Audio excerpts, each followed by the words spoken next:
大家好，我们是大中文。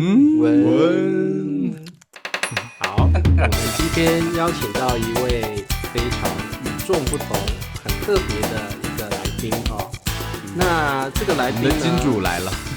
对，这个茶叔对他特别的好奇，因为某一次直播的时候啊，突然噔噔噔噔，哇，来了一笔打赏，一看 a surger， 我一定要把它记起来。然后后来发现这个乐文中文说的挺好的哦，所以我们今天决定要邀请乐文来跟我们聊聊他的故事，很精彩哦。好，那乐文，我想先请你简单的自我介绍一下。好，没问题啊，我很紧张，哇 ，OK， 不要紧张，不要紧张，这是聊天。大家好，我叫Sergio， 我的中文名字叫乐文，快乐的乐，中文的文，我来自墨西哥。我首先要感谢你们三位大叔申请我参加你们的节目啊，我是一个你们很大的粉丝。我来中国很久。来中国10年了，哇！对，很久以前。我现在住在海口，但是我刚来中国的那当时我是到四川的绵阳。绵阳，对，我在四川待了8年多。然后对，然后来海口有1年半大概。对，有了一个工作的机会，所以我们是来海口待了一段时间。但是说实话，我来中国第一次来中国，我父母是给他们说，那我去中国试试看吧。1年后我才回来墨西哥，但是所以肯定我们来海口也是这么想的，可能一段时间，但是最可能我们在。想起来的话，会过了10年了，肯定是。对，那乐文和我很像啊。我当时来西安的时候，和我爸妈说，我就待1年，我就回去了。然后一年又一年，转眼也很多年了。对，是莫名其妙。对，因为可能你在某个地方就觉得，我不太清楚，我没有什么安排，没具体的安排，然后。到时候你就突然发现10年过去了，怎么可能？我都老了。真的啊！对，是的。乐文，这个你聊到这儿，我已经脑海中跑出好多问题要问你了啊！就是乐文，你是个墨西哥人，对不对？是的。那你大概几岁的时候来到中国？23岁。23岁的时候来中国，对，来中国。好，乐文，你来中国前一句中文都不会说吗？是很有意思的，对，是。来，因为对，我一直以来很喜欢学外语，学了英文、意大利语、日语。说实话，我来中国是一个莫名其妙的一个安排，因为我上大学的时候我是学日语，然后。学日语的这个过程中，突然有了一个去日本学日语的机会，是一个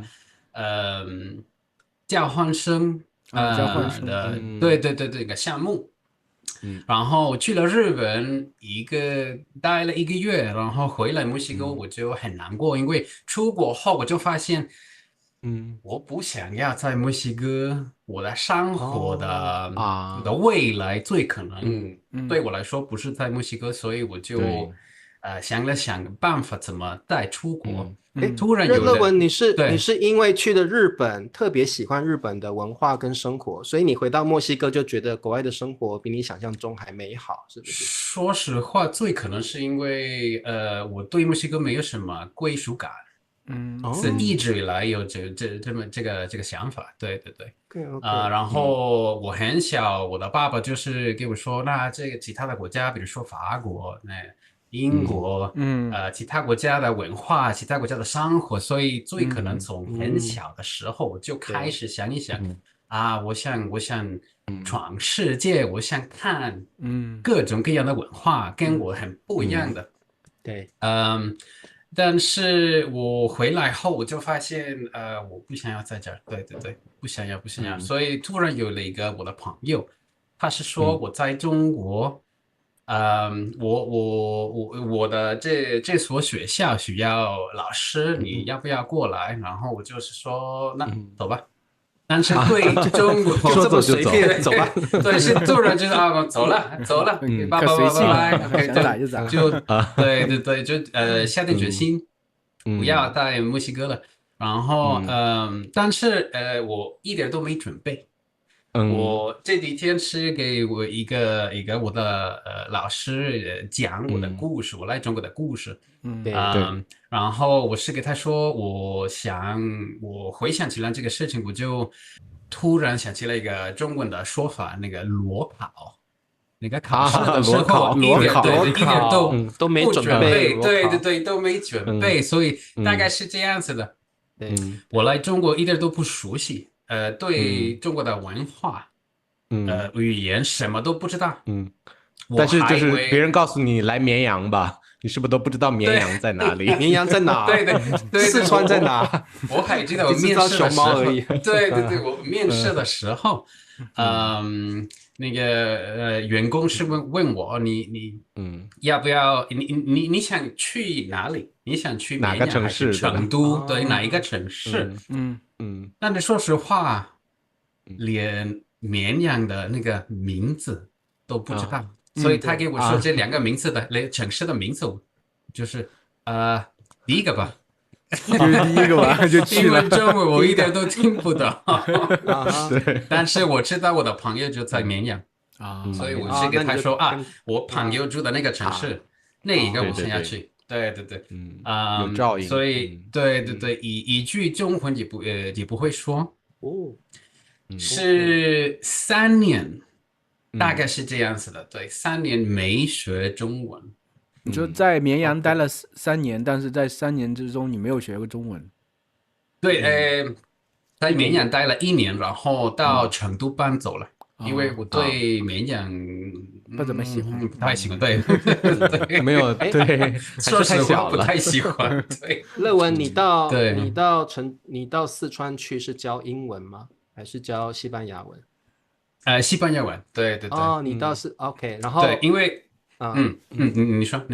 然后你到了绵阳，一句中文都不会说。1年后你搬到了成都，对，然后还是怎么生活呀？不会中国，对。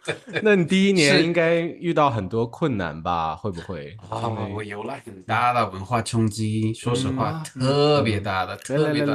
对，来有食物吗？天气啦，还是人吗？对，什么都是。因为首先，对，首先，有可能首先天气是很不一样，因为我老家1年天气都很热，跟海口的这天气差不多，但是我们的热是干的，不是湿的。对，我到绵阳的时候是11月，所以冬天开始的时候对，所以太辛苦，太冷，对。另外一个的问题是语言，对。没想到，中文会是很难学的。一开始是很难学的，因为没遇到过一门语言，会有声调，声调就是没听过的，对，对。因为日语的发音，我发现没有那么日语发音还挺简单的，对，很简单的，对。然后意大利语和西班牙语。也很接近嘛，有不少共同点，对，所以但是现在我没办法知道，但是最可能想加我的人，他说的是四川话，对啊，最可能是四川话，对，因为我试一试学一点普通话，可能几句话的你好。有没有比如说有白米饭吗？这些对，很简单的，然后人最可能到餐厅会说需要用到的白米饭没得，北米饭没的，怎么还有日文的感觉？什么是北米饭的嘞？这是什么四川话，北米饭没得。是为了没所以语言就是很难学的，一开始是很难学的。另外一个问题是最可能有了那么大的文化冲击，是因为有这么多方面，同时就好像攻击我。对，工作、生活、天气、语言，对，所以同时想解决这么多问题或者克服这么多挑战，我就觉得那听起来你应该1年就回去了，为什么？对呀，你都落荒而逃了，为什么还坚持了呢？对呀，中国什么鬼地方？回墨西哥去了。最可能我认为是最可能，因为我是很顽固的人所以有一个挑战不会很容易放弃。但是虽然有了这么大的文化冲击，但是我喜欢上了中国的生活，特别喜欢，然后是慢慢的是一个很长时间的过程，但是对现在中国是离不开的，是离不开中国了。说实话，对我离不开中国，对，然后但是我觉得最大的挑战是中文，对，当时是中文语言，对，会说中文的话，最可能不会遇到那么大的挑战，那么多的问题。可是不会感到，可是你不会觉得孤独吗？因为到处都是这个汉字，都是看不懂的汉字，看不懂的然后不认识的可能人。去银行去办银行卡呀，或者买东西啊，都很对，都很麻烦。然后你的同事可能也外教也不多，外国人也不多。对绵阳很小，所以当时当时绵阳是很小的城市，所以外国人不多。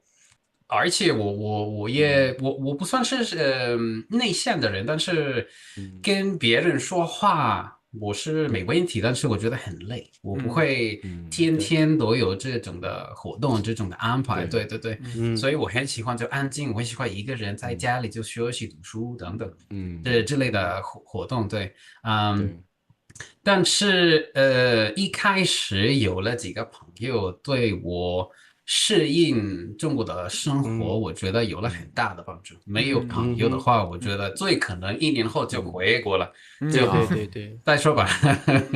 那乐文，你那个时候认识的朋友呢，是讲西班牙语的朋友，还是讲中文的中国人？他们是墨西哥人。对还好，对，是我的一个墨西哥的朋友，然后他因为在绵阳，我发现有很多学习西语的学生，学习西语的人，因为在那里有一个西班牙语系，在他们的大学，对，所以有很多拉美的老师，对，但是我发现，比如说我本来我还以为到某个城市或者某个国家，你会很自然而然的学习那里的语言，但是并不是，我发现并不是，因为你们刚刚说的是你的圈子会影响这学习语言的过程，是的，因为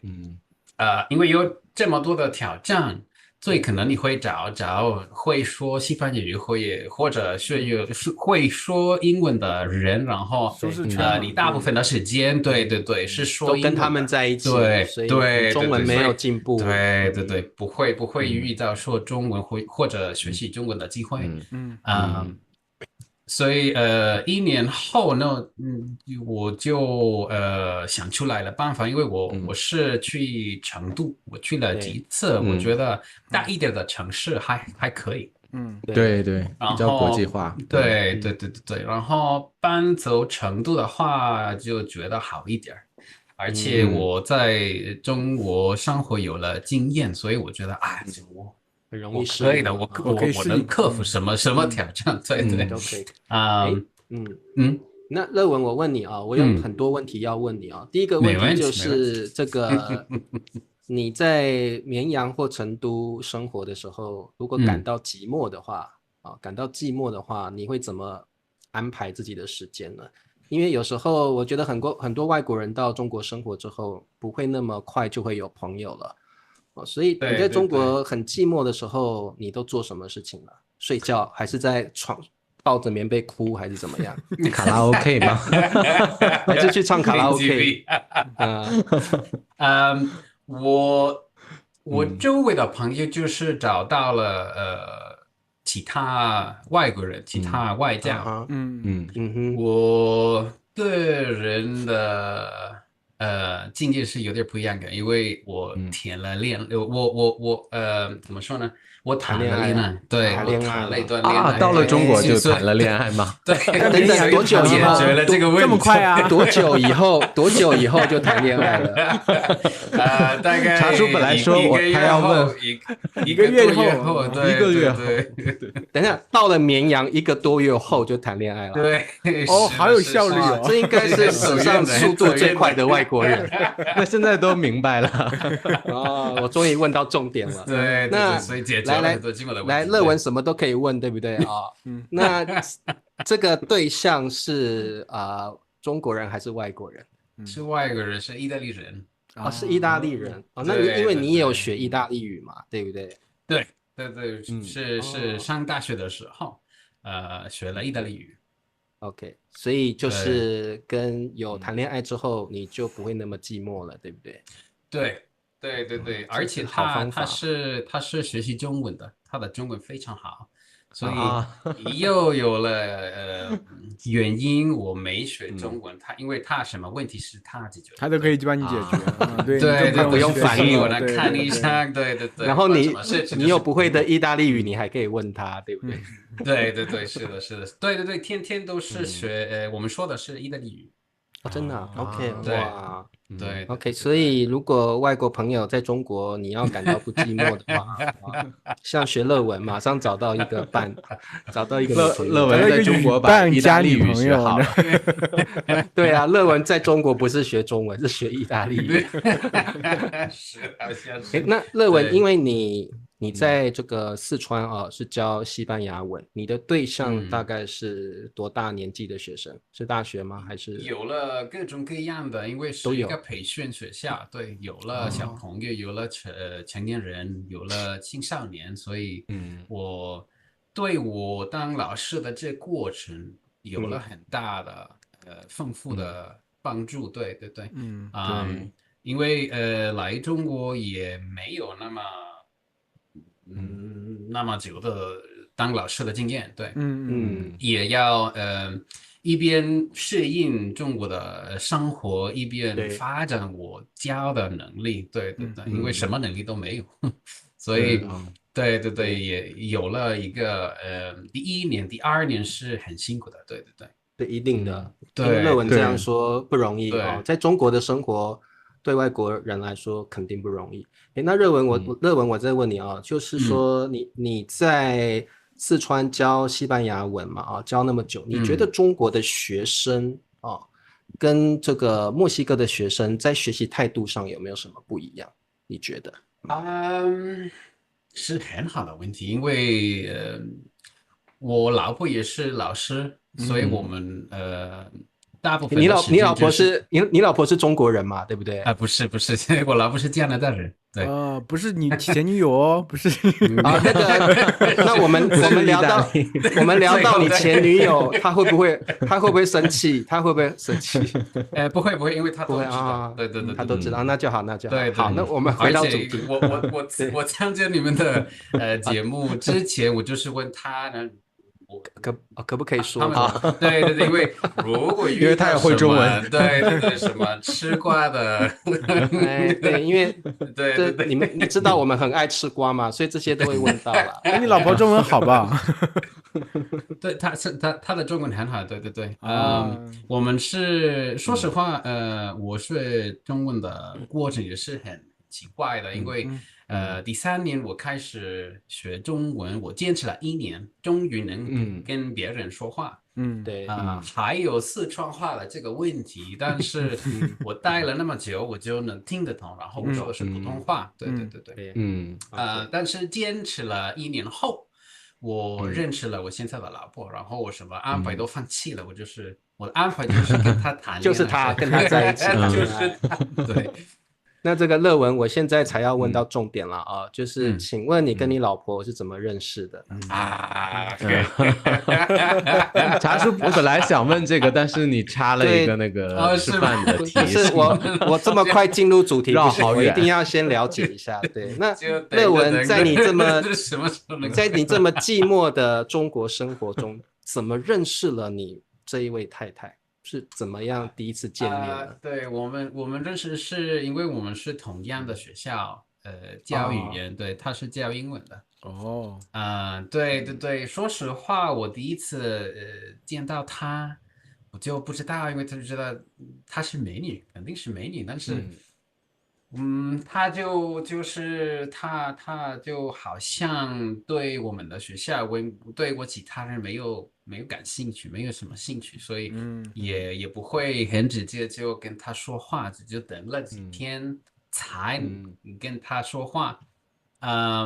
但是他以后是跟我说他是很紧张的，所以不要跟我聊天，因为他就觉得他那个墨西哥人还可以，我就可以试试看跟他说话，对，然后我们是第一次是去咖啡厅，然后聊天，约会了吗？就是第一次约会，对，但是我们是有点奇怪的，还不是对，但是还不是男女朋友，还不是，我们还是同事，约出去喝咖啡而已。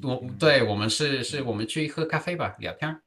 因为是春节的时候，应该是，因为我们快放假了，然后有点时间，然后我们很快就发现，我们能花几个小时聊天就不会觉得累。因为以前我是说我跟其他人觉得很累，然后对，跟他们说话后就回家的时候就觉得天哪，对，没有什么精神，然后跟他就能直接就说，那就是爱情啊，对，聊不完的话题开始。乐文先等等啊，这个你算是第一眼看到你太太就爱上他吗？不是，我们最可能两个都有好感，对，有好感，对，是刚。然后你们在咖啡馆聊天之后，你就确定你爱上他了吗？不，也还没那么快，不会那么快。好，那你继续。对，他是有点着急，毕竟已经太急了那么多，我快受不了了，我好急，拉快点，拉。对。然后虽然不是一见钟情，但是我们就很早就知道互相有彼此有好感，对，彼此有好感。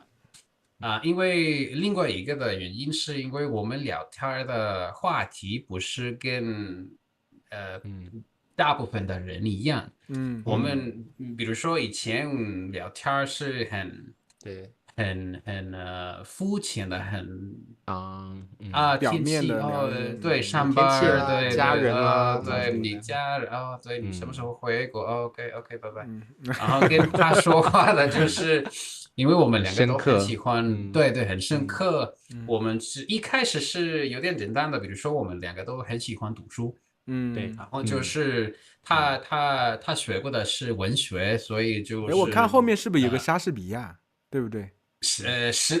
头上面看下。现在乐文后面有一整面的这个一整面的书，一整面墙的书对，都是书，文学的书。所以你们两个都我看到很喜欢阅读对，莎士比亚那个是的，然后我们就各种各样的话题就谈出来，对，是很自然。你们会聊什么话题，让你们确定你们可以聊的东西是跟别人不一样的？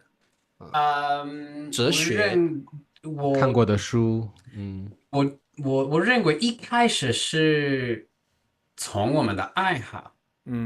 到我们的生活观念，对，观点就发现有不少共同点。对，是很有意思的，因为我们认识之前的时候，我们两个都，如果你有人问我们，你会不会结婚？肯定两个都会说不会。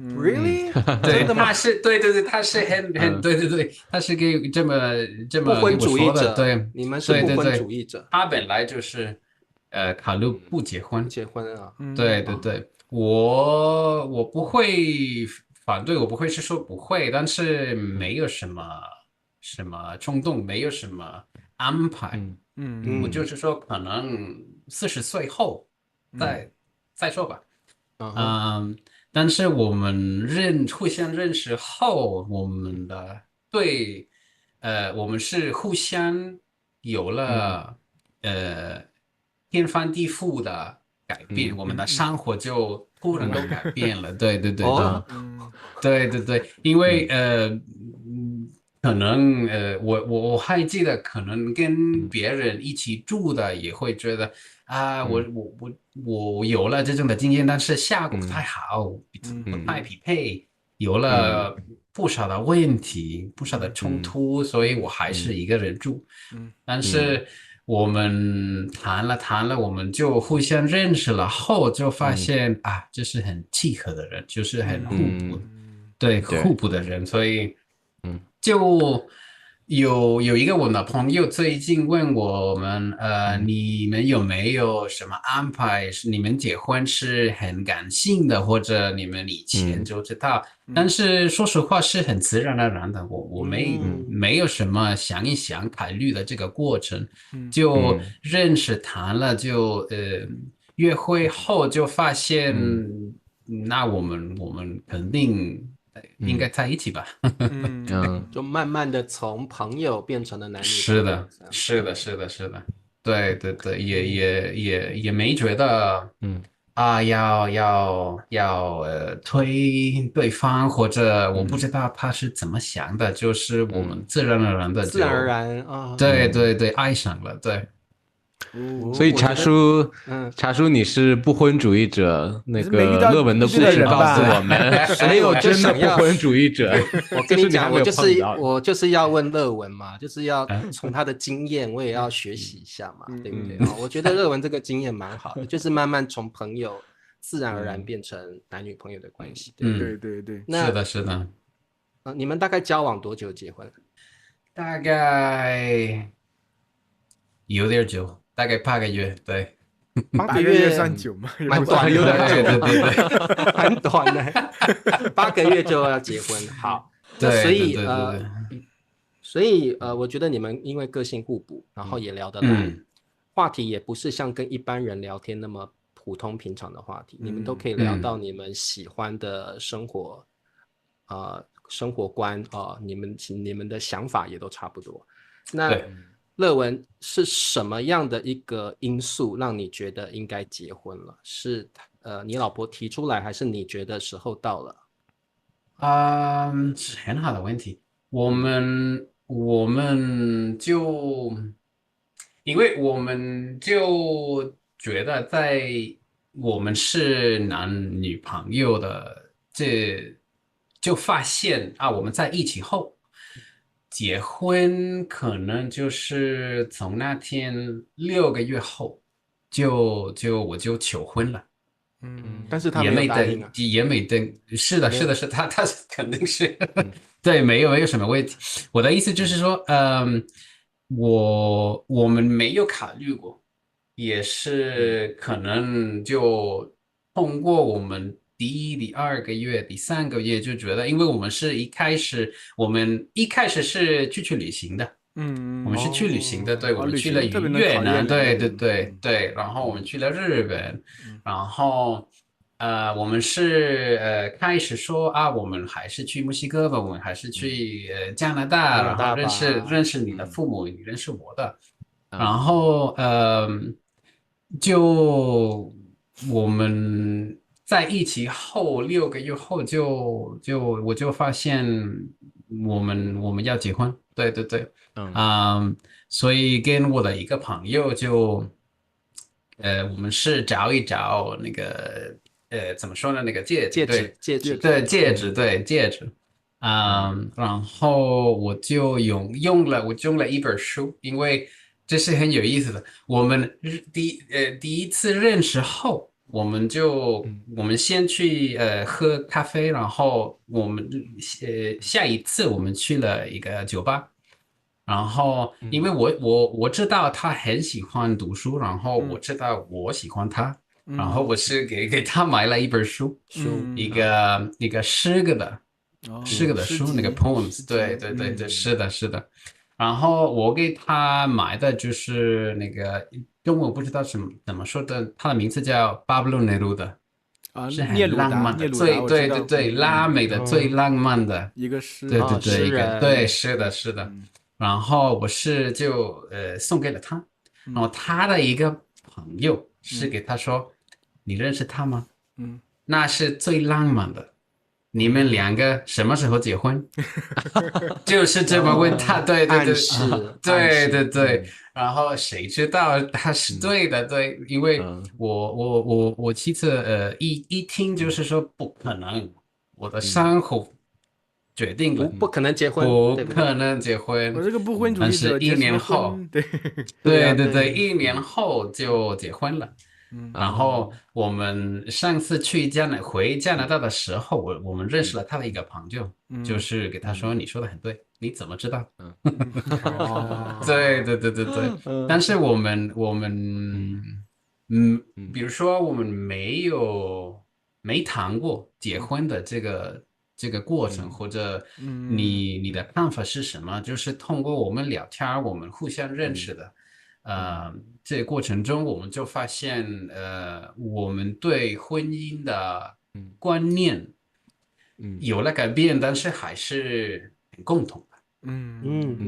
对，那不简单呢，可以让一个可以让一个不婚主义者改变他的心意，然后对呀，是我很走运的，我很走运的，你也很走运，对你遇到一个好女人，遇到一个好女人。对，这个乐文，这个跟老婆结婚之后，我知道后来你们就没有在成都住了，对不对？对，你搬到海口。后来你们是的，我们在成都待了，结婚后待了可能3-4年。对，我们本来想要在中国结婚，但是在中国2个外国人结婚是不可能我们发现是绝对不可能的。是没法登记是吗？是这意思？没有对，问题是没办法100%确认2个人没结婚过，以前没有结婚过的经验，所以对以某个国家来说，如果一个是本地人，那我们就能确认，但是2个都是外国人，有可能他以前结婚过，所以也会会出现不少的问题，所以最可能你回你们的国家就在那儿结婚，对，所以我们就是在墨西哥结婚了，然后那是2019年。2020年我们在去墨西哥，就是疫情开始的时候，我们在墨西哥，然后我们是很快回国，然后从那以后好像2年过去了，然后我们搬来海口了。对，为什么搬了选择海口呢？不是继续回成都呢？是我妻子有了一个很好的我们现在的工作的机会，是被学校录取了。然后我是跟他走。对，小鸟依人。对，是就。那你就反正乐文你就想说到了海口你再慢慢找工作就好了，对不对？他是被录取的时候，就是说啊，我老公也是老师，你们有没有要不要？对，打包价，没有另外一个机会。然后你又是很走运，对现在2个都找到工作了，现在的学校也有。对，多亏我老婆，我才有现在的生活，所以我很感激她。哇，对，因为这个海南岛，老婆现在在旁边在听吗？对不对？她肯定会。不是在这儿，但是肯定会他后面肯定会听你们的节目，对。好，那这个乐文海口的生活你觉得怎么样？你们大概也住几年了？我很喜欢，我很喜欢，对。跟成都有什么不一样呢？完全不一样。我现在最喜欢的是天气。对，因为跟我老家差不多，比较接近一些。对，我在成都，我发现太阳是很难看见的。对，大部分的对天气，对，是的，多云的天气，所以对我的心理有了很大的影响，对我的心情有了不少的影响。然后我到这儿以后就发现天天都蓝天白云，很喜欢沙滩，对。海口在海边的吧，对不对？有沙滩，对，那真的很幸福哎。是的，我很喜欢，我蛮喜欢。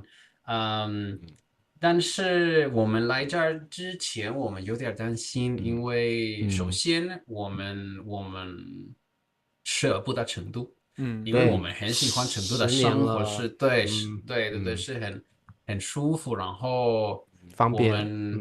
对，我们终于解决了很多挑战，挑战。对啊，疫情你们都熬过来了，对，四川话都学会了，对吧？为什么有四川话都？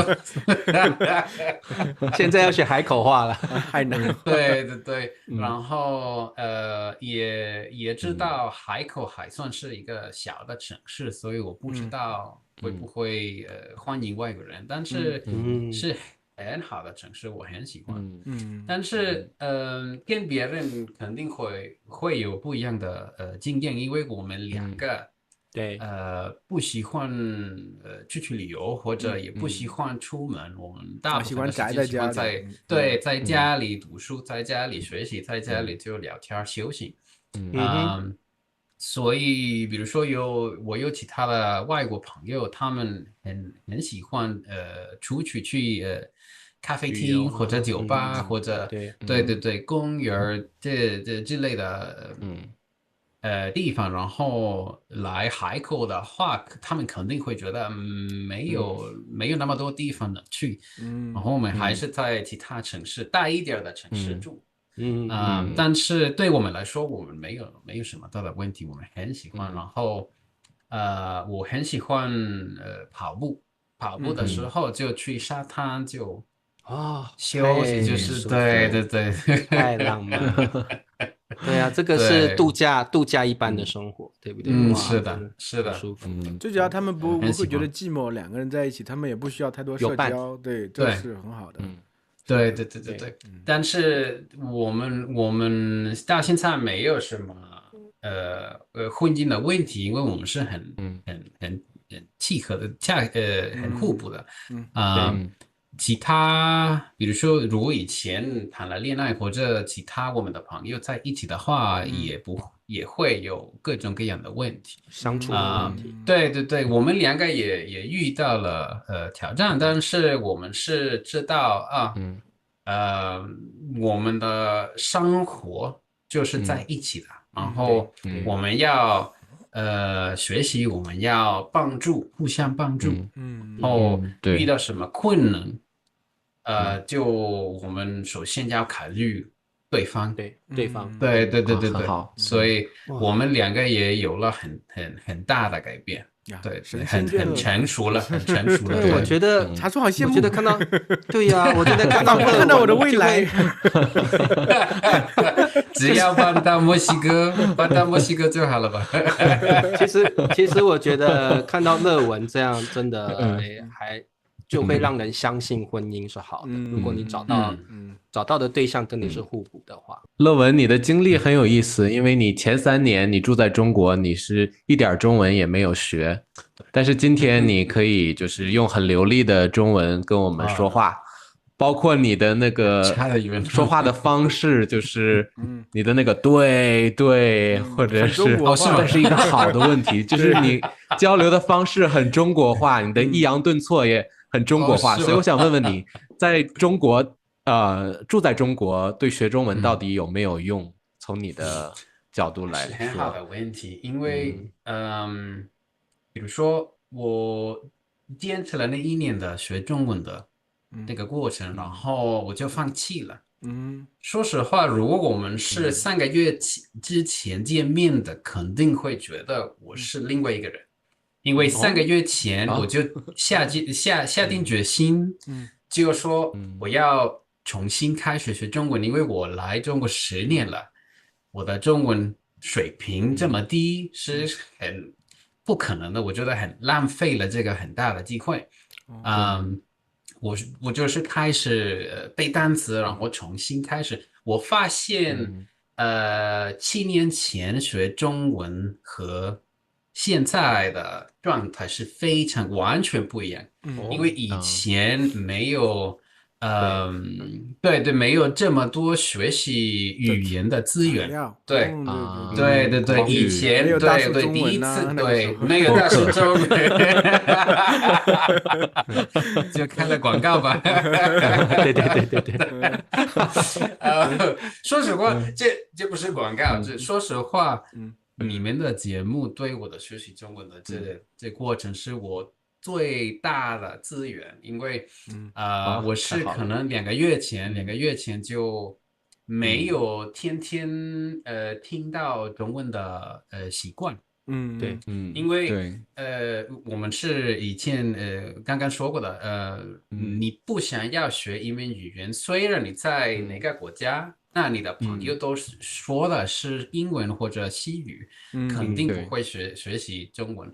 你出门的话，可能掉滴滴车的话，他说的是方言，也不是普通话，所以而且也不用跟他说话，对，所以肯定你的同事可能是教英语的，然后他们跟你也是用英文对说英文，所以肯定不会学习那门语言，这是我发现的。对，然后那一天我就是找一找要学习，要练习我的听力，然后我找到了你们的节目，就觉得 OK，这样子就好了。但是就够了吗？就可以。因为你们的节目这方式的节目是对我来说对学习中文或者练习听力有很大的帮助，因为你们是自然而然的聊天儿。对，我发现，比如说7年前我练习听力的唯一一个方式是课本的录音，然后我买了几个，但是录音也很有限。对，是很短的，或者他们的语言也不是自然，太机器人的感觉，而且很无聊吧，内容有点无聊。对，或许他们的单词或者句型也是有点落后的，可能那本语言是很久的。对，现在的话，哇，有各种各样的播客，然后就对材料，然后是。我就有了这个经验后，就发现去学习一门语言，不必须要去那个国家，你就能从你家里学习。了解。除了播客以外，也有比如说那个上课的 APP，或者找到语伴的 APP，比如说我用了 iTalk 就上了笨叔的课，这种的，对，两个广告2个广告，今天广告好多，然后就不用搬到一个国家走，对，了解，对，但是是要努力，这是天天的，因为我有了不少的学生就觉得上课这2节课，然后过了一段时间肯定会学会这门语言，但是并不是，对，更重要的就是下课的时间，你是什么时候复习的，或者你能找到你生活跟这门语言就对结合放在一起，对，结合，所以我就发现做饭、洗澡、打扫房间的时间就会听你们的播客，或者做自言自语，就这样子的方式就练习练习中文。对，我发现乐文很不简单啊，因为在完全没有准备的状况底下，就这么大胆的去了中国。对，然后我们的问题是这个各种方向。对，然后又生活了10年，然后又认识了一个加拿大的老婆，好像在乐文身上有各种不可能的事情都在他身上发生了。是的，我觉得很厉害耶，完全没有想到，而且乐文让我这个不婚主义者好像又燃起了运动，是不是？因为在乐文身上好像没有不可能的事情，所以我觉得什么都有可能会改变。可能你有很多想法，随着遇到了不同的人，遇到了不同的事情，就改变了，你的人生就也改变也不同了啊。所以我觉得乐文很厉害，而且我知道乐文好像以前曾经是个大胖子，现在有健身减肥成功了，这个需要多。这个瘦了一圈，这个要很有毅力耶哦，所以我觉得乐文真的不简单啊。这个乐文讲得很轻松，可是我觉得这一路走来肯定是不容易，会面临很多挑战，然后跟太太的相处一定也会遇到很多方方面面的挑战，也不容易所以我觉得乐文是要付出很大的努力才有可能到现在这么快乐，每天晒着海口的太阳，那么自由自在的生活啊。好，那今天很开心邀请到乐文啊，因为我觉得我从乐文身上学到很多东西啊。下次有机会再来啊，我觉得要多问你怎么减肥。我现在很胖，我也想要瘦一圈。我也要减肥。查叔结婚的时候要请乐文啊。结婚前要先瘦2圈才可以结婚，是的，不然太胖不行啊。下次邀请乐文来，就是请他教我们减肥的方法，传授减肥秘诀，传授。然后我看现在乐文还蛮壮的应该健身，这个快健身很成功我觉得那个肌肉真的应该是很努力有去健身好，那这个乐文谢谢你了，我们下次有机会谢谢你们的再跟你多聊聊，邀请我了好，那我们跟同学们说再见吧。再见，谢谢乐文，乐文再见，再见，拜拜。